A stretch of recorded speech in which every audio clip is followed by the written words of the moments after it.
The morning in Sydney did not announce the end, but rather a deceptive state of perfection. By 7 a.m., the sun bathed the white shells of the Sydney Opera House in a golden, almost celestial glow. At Circular Quay, the green and yellow ferries sliced through the deep blue water with mathematical precision, carrying hundreds of commuters who barely looked up from their coffee and newspapers.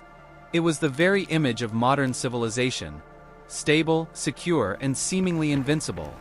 In the distance, the harbor bridge stood as a steel sentinel, overlooking a city that moved with the rhythm of prosperity. Along the famous shoreline of Bondi Beach, the atmosphere was one of absolute serenity. Groups of adults were out for their morning rituals.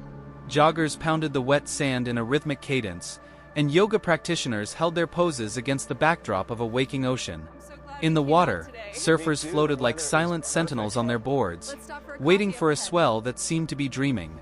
There were no children on the beach that morning, only the vibration of an adult city, preparing for a day of business and leisure. No one imagined that thousands of miles beneath the surface of the Tasman Sea, the tectonic plates had decided to shift. It wasn't a loud explosion, but a silent movement of billions of tons of rock that released energy equivalent to 1,000 atomic bombs, sending an invisible pulse of displacement racing toward the Australian coast. The first sign of the impending catastrophe did not come from the sky, but from the abyss. Around 9:15 a.m., the surfers at Bondi noticed something deeply unsettling. The tide wasn't rising, it was vanishing. In less than 2 minutes, the shoreline retreated more than 300 meters, exposing a lunar landscape of hidden reefs, kelp-covered rocks, and deep-sea fish flopping desperately on the dry sand. The silence that followed was more terrifying than any thunder. In the lifeguard towers, binoculars trembled in the hands of seasoned professionals. Their eyes could not process the horizon. The blue line of the sea had transformed into a dark, rising mountain range that grew taller with every passing second. Suddenly, the city's emergency system roared to life. An electronic shriek shattered the morning calm as the tsunami sirens, perched atop the skyscrapers, emitted a long, mournful wail. On every digital billboard in Darling Harbour and on every smartphone in the city, a message appeared in flashing red letters. Tsunami warning.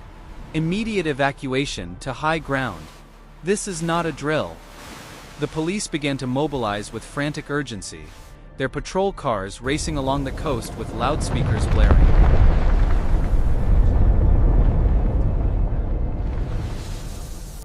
We interrupt this broadcast with breaking news. A severe tsunami alert has been issued for the entire coast of Peru. Evacuate immediately.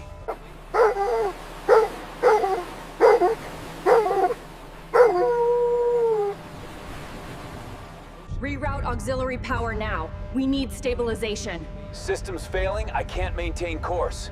Brace for impact.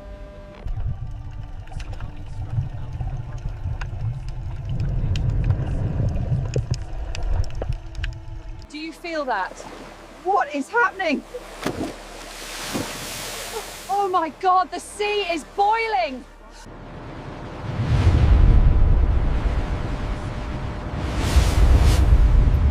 The water surged over the iconic white sails, shattering the reinforced glass shells as if they were made of parchment.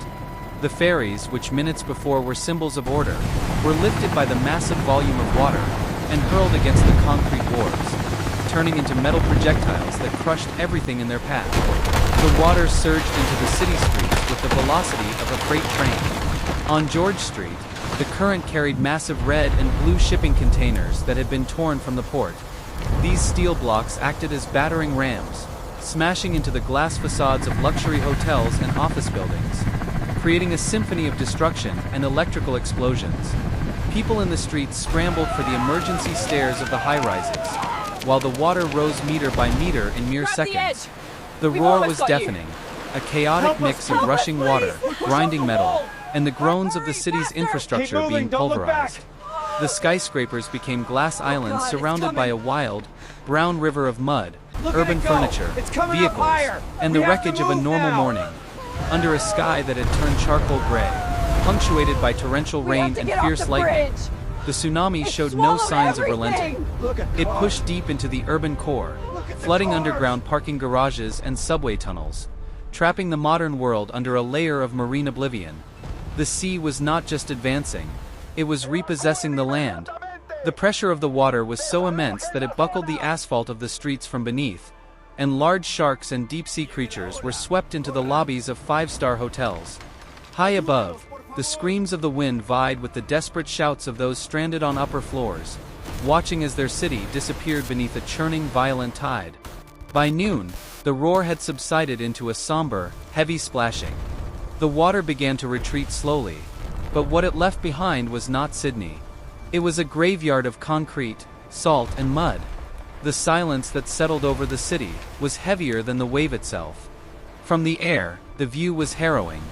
The harbor was covered in a carpet of debris that stretched as far as the eye could see. The Sydney Harbor Bridge remained as a tired giant over a sea of sludge, its lower pylons scarred by the impact of boats and buildings. There was no traffic, only the distant lonely echo of sirens from ambulances and fire crews operating on the high ridges of the city. The interior of the Opera House was filled with silt, sea wreckage, and tangled kelp, its architectural beauty marred by the raw power of the Pacific. Emergency boats now navigated the streets that had been turned into canals, searching for survivors among the floating remains of city life. A large cargo ship sat strangely aground in the middle of a public park, surrounded by overturned cars and uprooted eucalyptus trees. There were no shouts now, only the crackle of emergency radios breaking the still air. Sector 4 secure. We need more units for structural assessment. The city is gone. As the sun began to set over a ruined skyline, the lights of Sydney remained dark. Only the reflection of the moon on the stagnant, muddy water remained, while the world watched in horror at how nature, in a single silent shrug of the earth, could erase a century of civilization. The silent catastrophe had concluded, leaving behind a scar that the world would never forget. Everybody hold on! Get to the muster stations now! Grab the railing, don't let go!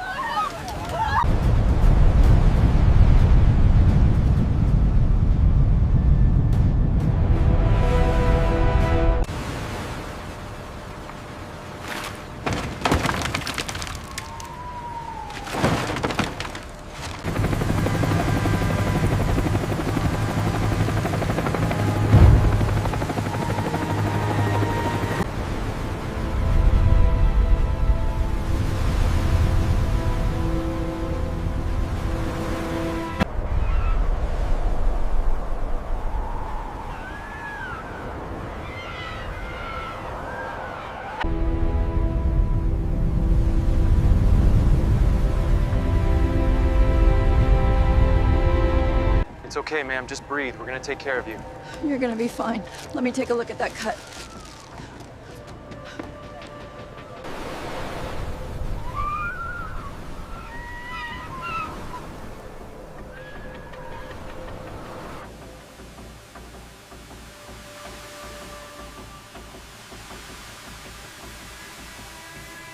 I think I see something over here. Hold on. Check for stability before you move closer. We need backup at Section Gamma.